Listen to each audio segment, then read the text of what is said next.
والصلاة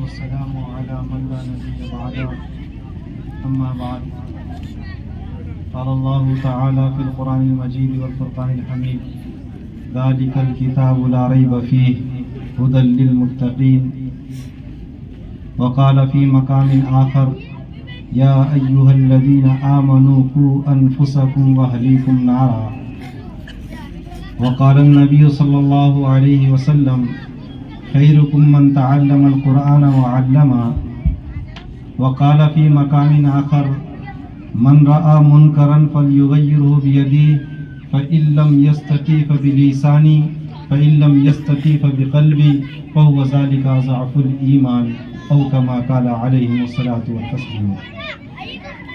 اسٹیج پر رونق افروز آج کے اس بابرکت مجلس کے صدر عالی وقار حضرت مولانا شبیر حسین صاحب دامت برکاتہ العالیہ، اسی طرح مولانا اسماعیل صاحب، مولانا عبدالجبار صاحب، اکابر علماء کرام، مشائخ اعظام، عزیز طلبہ، طالبات، معزز سامعین اور پردہ نشین خواتین، آپ قابل مبارکباد ہے کہ آپ کے بستی میں آپ نے اپنی نسل نو کی تعمیر کے لیے ایک بہترین مضبوط مکتب کی بنیاد ڈالی۔ نہ صرف بنیاد ڈالی بلکہ اس کی ترقی میں تن من دھن کے ساتھ لگے ہوئے ہیں۔ اللہ تعالیٰ آپ کی محنتوں کو، کوششوں کو، کاوشوں کو بارآور فرمائیں اور قبول فرمائیں۔ بہت قابل مبارکباد ہے اس مکتب کے ذمہ داران، اساتذہ، انتظامیہ، جنہوں نے اس قوم کے ننھے منھے بچوں پر محنت کر کے آپ کے سامنے پیش کیا۔ چھوٹے چھوٹے بچے اللہ کے رسول صلی اللہ علیہ وسلم پر درود پاک کا نذرانہ بھیج رہے ہیں۔ کوئی بچہ آپ کو نماز کے مسائل سے روشناس کرا رہا ہے، کوئی بچہ بہترین کی قرآن پاک کی تلاوت کر رہا ہے، اور کوئی بچی سود کے معاملات میں پڑھنے کی وعید آپ کو بتلا رہی ہے۔ یہ ان کے اساتذہ کے جو ہے تو محنت کا نتیجہ ہے۔ میرے بزرگوں، میری ماؤں بہنوں، اگر آج جس دور میں میں اور آپ جی رہے ہیں، ہم شب غفلت سے نہ نکلے، خواب غفلت سے نہ اٹھے، تو یاد رکھو یہ ننھی منی نسل جو بہترین ہے، آنے والے کل کا مستقبل روشن، جن کا آنے والا، جن کے ذریعے سے ہمارا مستقبل روشن ہو سکتا ہے، اگر ہم نے ان سے غفلت برتی تو یاد رکھو یہ صرف نہ ہمارے لیے جو ہے تو عذاب اور ہلاکت کا ذریعہ بنے گی، بلکہ آنے والے دنوں میں اور مستقبل قریب میں یہ ہمارے دین ایمان کے خاتمے کا ذریعہ بن جائے گی۔ اسی لیے ان کو مکاتب میں روانہ کرنا، جو بالغ مرد حضرات ہیں انہوں نے اپنی ذات سے اپنے اندر دین کو داخل کرنا، جو خواتین ہیں انہوں نے اپنے اندر دین کو داخل کرنا، اس لیے کہ دین تمام افراد، تمام بشر اور تمام انسانوں کے لیے اتنا ہی لازمی ہے، تمام جناتوں کے لیے اتنا ہی لازمی ہے جتنا کہ انسان کی زندگی کے لیے سانس ضروری ہے۔ اگر اس دنیا میں آپ پیدا ہوئے، بے ایمانی کے ساتھ آپ جیتے ہیں اور کفر کی حالت میں جیتے ہیں اور اسی حالت میں آپ مرتے ہیں، تو یاد رکھو میں اس روئے زمین کا بدبخت اور سب سے زیادہ نامراد انسان ہوگا کہ اس دنیا میں آؤں اور اپنے پیدا کرنے والے کو نہ پہچانوں۔ بہت سارے لوگ ہیں، ایسا نہیں ہے کہ اس دنیا میں بے ایمان لوگ نہیں بستے، ایسا نہیں ہے کہ اس دنیا میں ایسے لوگ نہیں بستے جنہوں نے ابھی تک اپنے خالق کو نہیں پہچانا. میں نے اور آپ نے اس لیے جانا کہ اللہ پاک نے وہ پاکیزہ کتاب مجھ کو آپ کو دی ہے محمد رسول اللہ کے ذریعے، جو تمام قیامت تک آنے والے انسانوں کے لیے دستور العمل ہے، اور تمام قیامت تک آنے والے جناتوں کے لیے دستور العمل ہے، جس کے بارے میں خالق کائنات خود کہتا ہے ذالک الکتاب لا ریب فیہ، کہ ہم نے ایسی کتاب آپ کو دی ہے اس میں ذرے کے برابر شک نہیں ہے. ہمارے عزت کی قسم، جو اس کو عقیدت کے ساتھ پڑھے گا، ہمارے ڈر کے ساتھ پڑھے گا، ہمارے خوف کے ساتھ پڑھے گا، اللہ کہتے ہیں ھدی للمتقین، جو ہم سے ڈر کر پڑھے گا ہماری عزت کی قسم ہدایت کو ضرور پائے گا، ہدایت کو ضرور پائے گا. آج میرا آپ کا مسئلہ کیا ہے؟ میں اور آپ کہاں پر ہے؟ میرے اور آپ کا تعلق قرآن سے کیا ہے؟ میرے آپ کی قرآن سے نسبت کیا ہے؟ میرے بزرگوں، اگر میں اپنے اگر اپنی زندگی کو دیکھوں، اپنی جو ہے تو اٹھنے بیٹھنے کو دیکھوں، اور میرے اپنے رہن سہن کو دیکھوں، تو ایسا لگتا ہے میرا قرآن سے کوئی واسطہ نہیں ہے. میں بلا مبالغہ کہہ رہا ہوں، اس مجمع سے اگر ہاتھ اٹھا کر پوچھوں اس مجمع میں کتنے ایسے بالغ مرد ہیں جو قرآن کو صحیح اصولاً تجوید کے ساتھ پڑھنا جانتے ہیں، تو مشکل سے 5%، 10% ہاتھ اٹھے گے، اور 90%، 95% مسلمانوں کا طبقہ ابھی تک قرآن کو تجوید سے پڑھنا نہیں جانتا، اور 5% جو پڑھنا جانتے ہیں وہ اس کو سمجھ کر پڑھنا نہیں جانتے. ہم سے بڑا جاہل اس دنیا میں کوئی نہیں. اللہ تعالیٰ قرآن میں کہہ رہے ہیں او میرے بندو، آؤ مجھ سے ہم کلام تو ہو، آؤ مجھ سے بات تو کرو، آؤ میرے جنت کے وعدے تو دیکھو، آؤ میرے جہنم کے خوف کو دیکھو، آؤ میرے قبر کی وحشت کو دیکھو. میرے بزرگوں، ہم سے زیادہ بے وقوف اس دنیا میں کوئی نہیں ہے جو اعلان کرے قرآن ہمارے لیے برکت کی کتاب ہے پھر بھی قرآن سے دور ہے. کوئی اعلان کرے قرآن ہمارے لیے رہبری کی کتاب ہے، میرے لیے ہدایت کی ضامن ہے، پھر بھی قرآن کو سمجھ کر نہیں پڑھتا. جتنا تساہل، جتنی غفلت آج کا مسلمان قرآن کے ساتھ برت رہا ہے، میں اگر قسم کھا کر یہ بات کہوں کسی چیز کے ساتھ تساہل برتتا نہیں جا رہا ہے. آپ دیکھو امت میں نعتوں کی مجالسیں خوب برپا ہو رہی ہیں عشق رسالت کے نام پر، اور اللہ کے رسول کی محبت کو ظاہر کرنے کا گویا مسلمانوں نے ایک عمل طے کر لیا کہ آؤ نعت کی مجلسیں قائم کرو اور محمد رسول اللہ کی محبت کا ثبوت دو. آؤ اگر محمد صلی اللہ علیہ وسلم کی محبت کا ثبوت دینا چاہتے ہو، چلتا پھرتا قرآن بن کر دکھلا دو. آؤ پوری دنیا کو بتلا دو جس کتاب نے ہم کو دستور عمل دیا، ہم جان تو دے سکتے ہیں، اس کتاب سے 1 انچ ہم ایڈجسٹمنٹ نہیں کر سکتے. ہمیں تو احساس ہی نہیں ہے، بلکہ جو قرآن کے مکاتب محضے کو دیکھ کر، اس جلسے کے معیار کو دیکھ کر، آپ کے انعامات لٹانے کے انداز کو دیکھ کر ایسا لگتا ہے آپ لوگ حساس ہیں، ورنہ بڑی امت اور مسلمانوں کا بڑا طبقہ آج بھی قرآن سے بیگانہ ہے. وہ کتاب جو تمام انسانوں کی ہدایت کی ضامن، وہ کتاب جو دنیا اور آخرت میں ترقی کا راز رکھتی ہو، وہ کتاب جو انسانیت کو ترقی کے اعلیٰ منازل اور معراج پر پہنچاتی ہو، مسلمان دعوت تو کرتا ہے ہم قرآن کے ماننے والے ہیں، ہم قرآن کے جاننے والے ہیں. حقیقت یہ ہے کہ مسلمان قرآن سے بے بہرا نظر آ رہا ہے. اسی لیے تو مسلمان سود کھانے کی جرت کر رہا ہے. سود کھانے کی جرت کیوں پیدا ہو گئی؟ اس لیے کہ اسے علم ہی نہیں ہے. قرآن نے سود کھانے والے کے ساتھ اللہ نے جنگ کا اعلان فرمایا ہے، اللہ کے رسول نے جنگ کا اعلان فرمایا ہے. کس کے پاس میں وقت ہے؟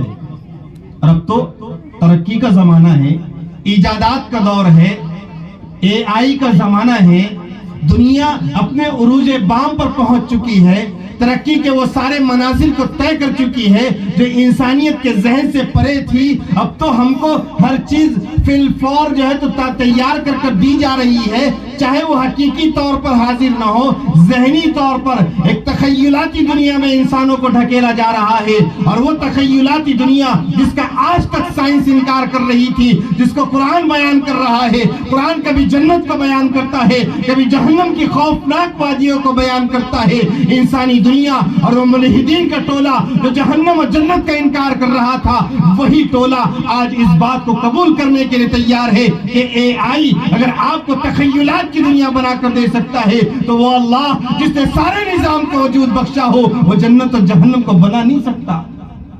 سب کچھ بنایا ہے. جب ایمان کمزور ہوتا ہے، یاد رکھو قدم قدم پر ایمان کے چھیننے والے بیٹھے ہیں۔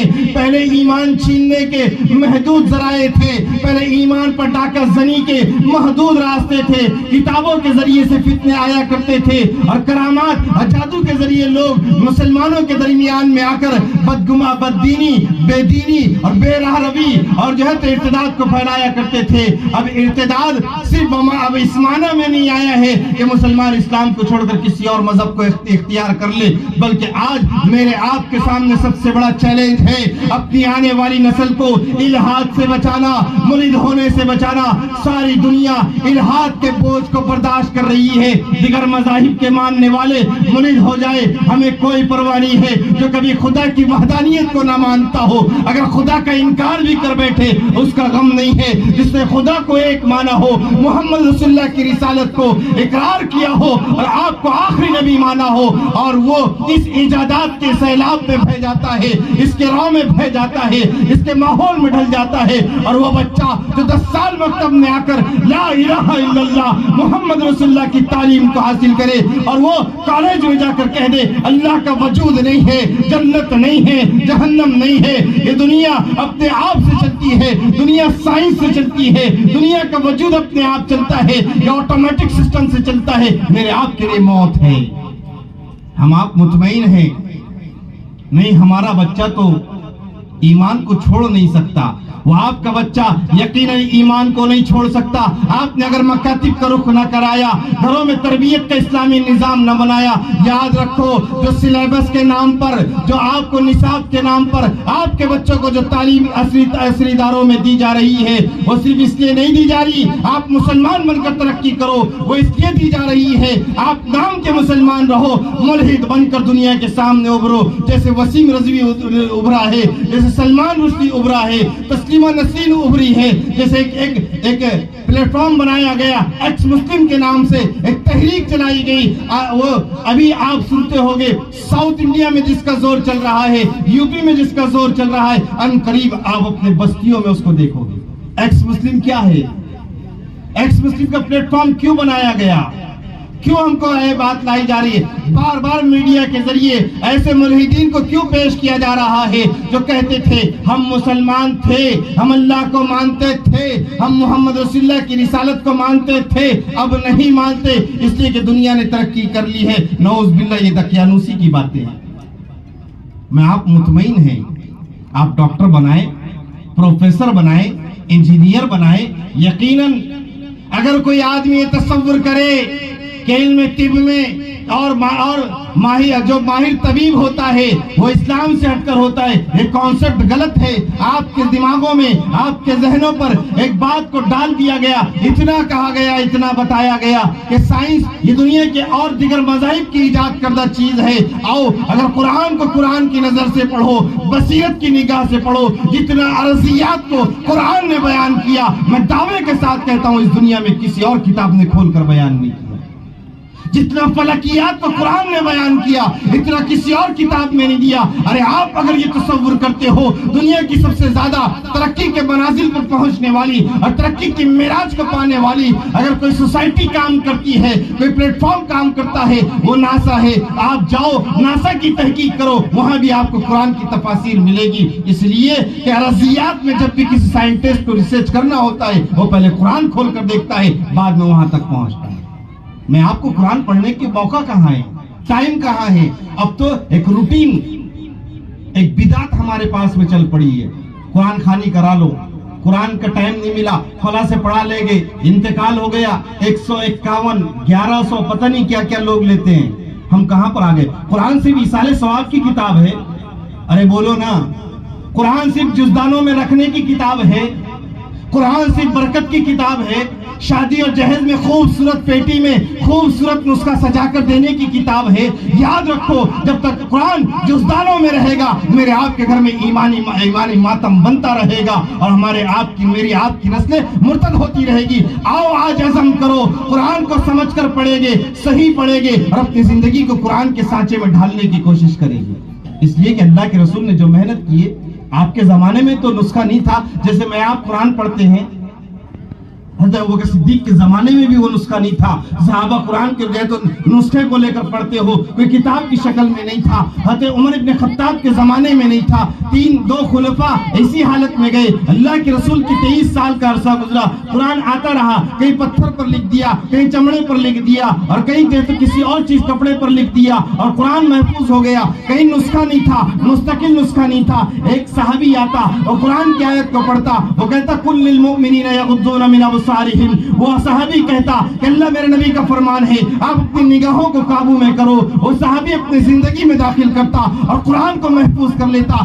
آج کا مسلمان قرآن کو روایتی انداز میں لے رہا ہے, رسمی انداز میں لے رہا ہے, اور اپنی زندگی کو اپنے ہاتھ سے پامال اور تباہی کے دہانے پر لے کر جا رہا ہے.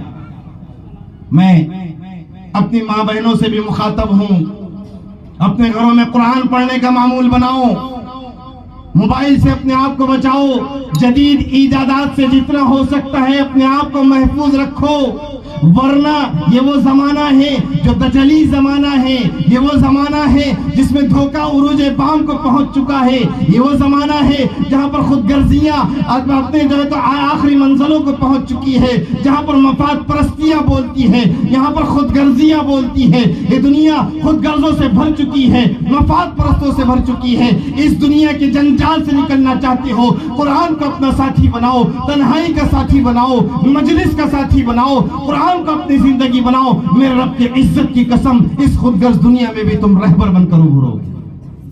آج کہتی ہیں مسلم قوم, کہتی ہے ہم ذلیل ہے, ہم خوار ہے. کیوں خوار ہوئے؟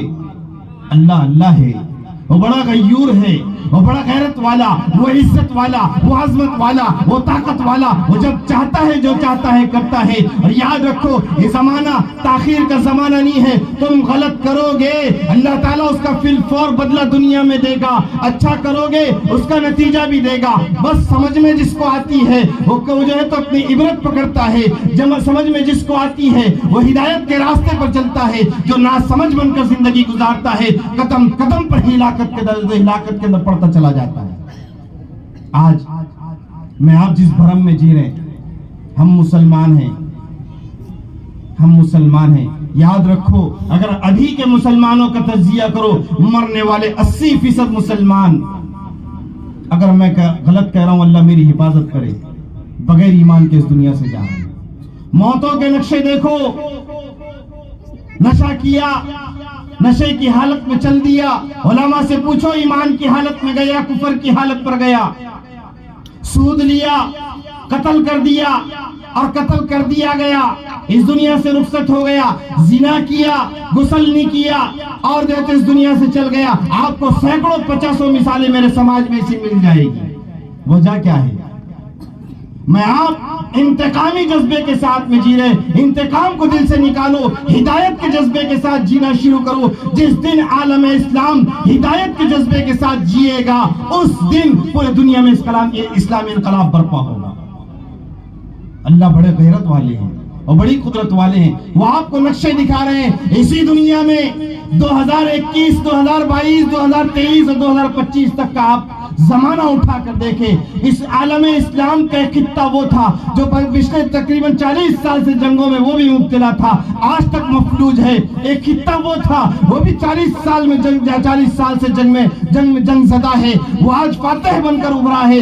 ساری دنیا کی پابندیاں ان پر لگی ہے. ان کا پہلے دن سے اعلان تھا ہم اللہ کی کتاب کو اللہ کی زمین پر نافذ کر کے رہیں گے. ہمارے پاس کوئی کانسٹیٹیوشن نہیں ہے قرآن کے سوا, ہم قرآن میں 1 انچ کا ایڈجسٹمنٹ کرنا نہیں چاہتے. دنیا کی سپر پاور طاقتیں ان کے سامنے گھٹنے رگڑ رہی ہیں, آج بھی رگڑ رہی ہے, ابھی بھی رگڑ رہی ہے. ان کی ترقی کو دیکھ کر حیران ہے. ایک طرف وہ طبقہ ہے جس نے قدم قدم پر ایڈجسٹمنٹ کیا, قدم قدم پر ان کی سیاسی پالیسی کو اپنایا. آج وہ حصہ جو بڑی سرحدوں کے ساتھ لامحدود تھا آج ایک شہر کے حد میں آ کر محدود ہو چکا ہے. آج دانے پانی کو ترس رہا ہے. وجہ کیا ہے؟ یہ ساری کی ساری پورے عالم اسلام کو عبرت ہے. آؤ قرآن کو اپنی زندگی کی رہبری کی کتاب بناؤ, قرآن کو اپنا امام مانو, قرآن کے مطابق زندگی بناؤ, تم کامیاب ہو جاؤ گے اور قرآن سمجھ میں آئے گا علماء کی مجلس میں. یہ بات دھیان میں ذہن نشین کر لینا. قرآن کو اگر کوئی آدمی اپنی صلاحیت سے سمجھنا چاہے وہ سمجھ نہیں سکتا, اس لیے کہ اللہ تعالیٰ کہتے ہیں ہدی للمتقین. اکثر جو لوگ قرآن پڑھتے ہیں، میرا تجزیہ غلط بھی ہو سکتا ہے، آپ نے دیکھ لینا، جو لوگ ترجمے سے پڑھتے ہیں، تفاسیر پڑھ لیتے ہیں، 2-4 تفسیریں پڑھ لیتے ہیں، وہ قرآن میں اور دین میں رائے قائم کرنا شروع کر دیتے ہیں، ایسے لوگوں کے لیے ہلاکت ہے. اور وہ لوگ جو علماء کے پاس زانوئے تلمیذ ہو کر قرآن کو سیکھتے ہیں، چاہے ترجمہ کیوں نہ پڑھ رہے ہو، اپنے مسجد کے امام کے پاس میں جاؤ، مولوی صاحب کے پاس میں جاؤ، مفتی صاحب کے پاس میں جاؤ، جس سے عقیدت ہے اس کے پاس جاؤ، اس سے کہو مفتی صاحب، مولوی صاحب، فلاں نماز کے بعد میرے پاس میں وقت ہے، تھوڑی سی میری عربی بھی سن لیا کرو اور تھوڑا سا قرآن کا ترجمہ بھی پڑھا دو، تاکہ میں سمجھوں تو صحیح میرا رب مجھ سے کیا کہنا چاہتا ہے. میں اپنے اللہ سے بات کرنا چاہتا ہوں، میں اللہ کے دین کے احکامات کو جاننا چاہتا ہوں، میں جاننا چاہتا ہوں قرآن مجھ سے میری زندگی میں کیا مطالبہ کرتا ہے. اس جذبے کے ساتھ جینا شروع کرو گے، اپنی زندگی میں انقلاب دیکھو گے. میری مائیں بہنیں بھی گھر میں پردے میں رہ کر جو ہے تو گھر اپنے پردے میں رہ کر اگر آپ کے محرم دیندار ہے، قرآن کو سمجھ کر پڑھ سکتے ہیں تو ان سے اپنے آپ میں جو ہے تو قرآن کو سیکھے. اور اب تو اس محلے میں بھی مستورات کے مکتب کی ابتدا ہو گئی بولتے ہے نا حافظ صاحب، ماشاءاللہ بہت قابل مبارک. میں پھر بات کہہ رہا ہوں، یہ محلہ اس مکتب کے ذمہ داران جہاں پر آپ کے بچوں کی انہوں نے فکر کی، وہی مستورات کی بھی فکر کی، اپنے گھر کی مستورات کو اس مکتب میں روانہ کرے. یہاں پر جو ہے تو ان کو ان کی دین کی تعلیم سے روشناس کرایا جائے گا، دین گھروں میں آئے گا. اور یہ بات ذہن نشین کر لے کہ ایک عورت میں دینداری خاندانوں اور نسلوں میں انقلاب کا ذریعہ بنتی ہے. مرد کے اندر اگر دینداری آ جائے تو صرف اکیلے تک محدود رہتی ہیں، لیکن عورت میں اگر دینداری آ جائے، اللہ نے اس کی فطرت بنائی ہے، عورت اس دنیا کی انقلابی چیز ہے. بھلے ہی اللہ نے صنف نازک بنایا ہو، یہ الگ بات ہے، لیکن وہ دنیا میں اگر جو بھی انقلاب آئے گا، جو بھی تحریک چلے گی، اس کے پیچھے کوئی نہ کوئی خاتون ضرور نظر آئے گی. اور یہ بھی ذات ذہن نشین کر لو کہ جب بھی دین کو نقصان ہوا ہے، اس کے پیچھے بھی کسی خاتون کا ہاتھ ہے. اس کے لیے میں اپنی ماں بہنوں سے بھی مخاطب ہوں کہ اپنے گھر میں رہ کر روزانہ فضائل اعمال منتخب حدیث کی تعلیم کریں. میرے بزرگوں، ہم تو جتنا شکر ادا کرے دعوت تبلیغ کی محنت کرنے والوں کا کم ہے. آج اس خودغرض دنیا میں کون کسی کو کیا پڑھی ہے، کون کیا کر رہا ہے. یہ لوگ بیچارے بے طلبوں کے پاس بے غرض بن کر آتے ہیں، آپ کے پاس میں آتے ہیں. آپ کے بچوں کے لیے مکتب کا انتظام کر دیا، بڑی عورتوں کے لیے مکتب کا انتظام کر دیا، بڑے مردوں کے لیے جماعتوں کا راستہ کھول دیا کہ بھی تمہیں اپنے مقام پر وقت نہیں ملتا، اللہ کے راستے میں نکلو، ایمان بھی سیکھو قرآن بھی سیکھو. ایمان بھی سیکھو قرآن بھی سیکھو، دونوں چیز سیکھنے کی چیز ہے. صحابہ کہتے ہیں ہم نے پہلے ایمان کو سیکھا اور بعد میں قرآن کو سیکھا. اللہ کا راستہ دیا ہے کہ اللہ کے راستے میں نکلو، نکلے گے سب کے سب. میری ماں بہنوں سے بھی گزارش ہے کہ اپنے گھر کے محرم مردوں کو بھی اللہ کے راستے میں بھیجے. اور آپ بھی جو ہے تو 3 دن جن بہنوں کے لگے ہیں وہ عشرہ لگائے، جن کا عشرہ لگا ہے وہ چلہ لگائے. جو مرد حضرات کے ابھی تک 4 مہینے نہیں لگے وہ 4 مہینے لگائے. لیکن دیکھو اللہ کے راستے میں جاؤ، مخلص بن کر جاؤ. ورنہ دیکھو، میں بات برائے تنقید نہیں کہہ رہا ہوں، بلکہ میں اپنی تربیت کے لیے کہہ رہا ہوں. میں بھی جماعتوں میں جاتے رہتا ہوں، اکثر علماء جماعتوں میں جاتے رہتے، آپ بھی جاتے رہتے. لیکن وہ جو پہلے آج سے 30 سال 40 سال پہلے لوگ 3 دن میں بدل جاتے تھے، کتنے دن میں؟ ارے بولو نا. اور ابھی 3 بار 4 مہینے لگ گئے پھر بھی وہ تبدیلی نہیں آئی. وجہ کیا ہے؟ پہلے جو لوگ جاتے تھے خود کی جان خود کا مال، اس احساس میں جاتے تھے کہ میرے پاس ایمان کا کوئی معیار نہیں ہے. اب جانے والا یا تو دنیا کے جنجال سے بچنے کے لیے یا دماغی ٹینشن کو ختم کرنے کے لیے یا جو ہے تو گھر کاروبار قرضداروں کے قرضوں سے بچنے کے لیے اللہ کے راستے میں جا رہا ہے. اس لیے وہ کیا ہوتا، جتنی دیر جاتا اتنی دیر سکون ملتا. ایک چیز. دوسری چیز، موبائل کے ساتھ میں جا رہا ہے. وہ جتنے تفکرات جو پہلے گھر پر چھوڑ کر آتا تھا، اللہ کے بھروسے پر چھوڑ کر آتا تھا، اب اس کا اعتماد اللہ پر کم ہوا ہے اور اپنے جو ہے تو موبائل پر زیادہ ہوا ہے. 2 منٹ 5 منٹ میں خبر لے لیتا اور مطمئن ہو جاتا ہے. حالانکہ سیرت میں بات ملتی ہے اللہ کے رسول اور آپ کے صحابہ اس حالت میں جاتے تھے کہ گھر کی کوئی خبر نہیں ہوتی. اور وہاں پر اللہ کے راستے میں جانا، پھر وہ دل سے جو آہ نکلتی ہے اثر رکھتی ہے. دل سے جو آہ نکلتی ہے اثر رکھتی ہے، پر نہیں طاقت پرواز مگر رکھتی ہے. وہ جو دل کی آہ نکلتی ہے وہ بیار و مددگاری کی حالت میں نکلتی ہے، نہ کہ اس حالت میں آدمی کو سارے احوال سے جو ہے تو باخبر ہو جائے. اس کے لیے اللہ کے راستے میں بھی نکلو تو اس حال میں نکلو کہ اپنی حلال کمائی کا حصہ لے کر جاؤ. دوسری چیز، موبائل کو اپنے گھر پر چھوڑ کر جاؤ اور یکسوئی کے ساتھ میں اللہ کے راستے میں وقت لگاؤ، غیبت نہ کرو، راتوں میں کم کھانا، کم سونا، تہجد کا اہتمام کرنا، دعاؤں کا استغفار کا اہتمام کرنا، تعلیم کے اندر پابندی کے ساتھ میں بیٹھنا، فضائل اعمال، حیات الصحابہ اور منتخب حدیث کو اپنے مطالعے کا حصہ بنانا. جب ہم ان صفات کے ساتھ میں اللہ کے راستے میں جائیں گے تو انشاءاللہ اللہ کی ذات سے امید ہے ہمارے اندر بھی تبدیلی آئے گی اور ہم نسلوں میں بھی تبدیلی کریں گے. سب کے سب مکتب میں بھی تعاون کریں گے. ابھی جو ہے تو شاید رمضان میں چالو ہے مکتب مستورات کا، ایک رمضان سے مستورات کا مکتب بھی شروع ہوگا. جو ہماری مائیں بہنیں اگر آپ کے اندر طلب پیدا ہوئی ہے، وہ چاہتی ہے کہ ہم بھی جو ہے تو قرآن کو سیکھیں اور دینی بنیادی دین کو ہم سیکھیں، ہماری 24 گھنٹے کی جو ضرورت ہے، دینی ضرورت، ہم اتنا علم حاصل کریں، تو یہاں کی مکتب کی انتظامیہ سے رابطہ کریں. داخلے کی جو بھی ترتیب ہے اپنے داخلے کا نظام بنائیں اور جو ہے تو اپنا داخلہ مکتب میں ضرور کرائیں. مکتب مسجد حضرت بلال ہے نا، یہ نام ہے نا مستورات کا. اس مکتب میں جو ہے تو آپ بھی، اور جو بالغان کا چلتا ہے، بالغان کا عشاء کے بعد میں جو نوجوان ہیں جنہوں نے بچپن میں نہیں پڑھا، کوئی بات نہیں. دیکھو علم کے لیے عمر کی قید نہیں ہے. ابھی دارالعلوم کی ایک ویڈیو، ایسے تو بہت لوگ ہیں ہمارے ڈاکٹر احمد بنگالی آنکھوں نے، بہت سارے لوگ جانتے بھی ہوں گے، کالج میں لیکچرر ہونے کے بعد عالم بنے ہو اور یہاں سے نہیں دیوبند سے فارغ ہوئے. ابھی اور ایک ڈاکٹر صاحب وقف سے اس سال فارغ ہوئے، اور ایسے دیوبند کے اندر. تو ایسے بہت سارے لوگ ہیں بیچارے جو عزم کر. اور ابھی بھی ہمارے یہاں شہر میں ایک مکتب مظفر نگر میں چلتا، محمدیہ، نام سنے ہوں گے نا، اس میں مکتب چلتا. تو وہاں پر کئی ایسے ریٹائر لوگ ہیں جو بیچارے آ کر عالم بننے کی کوشش کر 5 سال عالمیت کا کورس وہاں پر شروع کیے. اس سے پہلے مرکز میں چلتا تھا تو مرکز میں بھی تھے. تو علم کے لیے عمر کی قید نہیں ہوتی، طلب کی ضرورت ہوتی ہے. کائے کی ضرورت ہوتی ہے؟ طلب کی. اپنے اندر طلب پیدا کرو، بالغان کے مکتب میں اپنے آپ کو داخل کرو. اور جو ہے تو میں اللہ تعالیٰ سے دعا کرتا ہوں کہ اس مکتب کو دن دگنی رات چوگنی ترقیات سے مالا مال فرمائے اور مزید اور شعبے یہاں پر قائم کرنے کی توفیق عطا فرمائے. عجیب بات ہے، دیکھو مکاتب جو ہے نا، مسلمانوں نے اس کو ایسی سمجھے، ارے بولے مکتب والوں کیا اب شعبان آ گیا، بالا پور تو بولے ہر گلی میں جلسہ ہے، جاؤ ایک ہی دن میں 2 3 جلسے دیکھنے کو مل رہے ہوں گے. شاید ایسا بھی ہو رہا ہوگا کوئی دن. تو دیکھو یہ مکاتب عجیب. میں نے ابھی مولوی اسماعیل کو بتایا، ہم بیٹھے تھے ان کی مسجد میں، تو میں کل بارشی ٹاکلی میں حافظ عبداللہ ہے ان کے مکتب میں گیا تھا. ان کا مسابقہ تھا، تو 5 قسم کا مسابقہ. اس میں مکتب بھی کی بات کر رہا ہوں، دارالعلوم کی بات نہیں کر رہا ہوں. اس میں نعت کا مسابقہ تھا، تقریر کا مسابقہ، بولتے کمپٹیشن. کون اچھے انداز سے، کمپٹیٹیو زمانہ ہے نا، IAS کے لیے اور نیٹ، JEE، انجینئرنگ کے لیے JEE اور میڈیکل فیلڈ کے لیے نیٹ، اور اب تو فارمیسی کے لیے بھی کوئی نہ کوئی ایگزام لانے کے چکر میں گورنمنٹ. پہلے ڈی فارم میں پکڑ میں یعنی 12ویں کے بعد ایڈمیشن ہو جاتا تھا، لیکن ابھی شاید ہو سکتا ہے ڈی فارم بند ہو جائے، اس کی جگہ کوئی نئی ڈگری متعارف کرائے اور اس کے لیے بھی انٹرنس ایگزام آئے. تو کمپٹیشن اذان کا. اب بتاؤ جس کی اذان ہی صحیح نہیں اس کی نماز کیا صحیح ہوگی؟ اذان تو پوری کامل دعوت ہے. اب جب اذان غلط ہوگی، الفاظ غلط ہوگی تو اس کے اثرات بھی ویسی پڑے گی. اس لیے کہ دیکھو دین کے ہر عمل کا اثر ہے، ہر عمل کا اثر ہے. صحیح ہوگا تو اس کے مثبت اثرات پڑے گے اور غلط ہوگا تو اس کے منفی اثرات پڑے گے.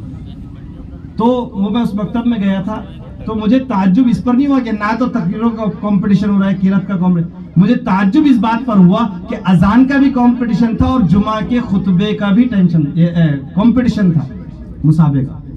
جمعہ کا خطبہ پتہ ہے؟ امام صاحب کو پوچھو جو امام ہے، تو اگر جمعے کے دن کوئی کام آیا بولے ادھر رکھ رہے بھائی میرا جمعہ ہے، بولے آج خطبہ پڑھانا پڑتا. اب بتاؤ ہر محلے میں اگر 2 4 5 بچے سے صلاحیت مند ہو جائے جو جمعے کا خطبہ دے سکے، امام کو سہولت ہوگی نہیں ہوگی؟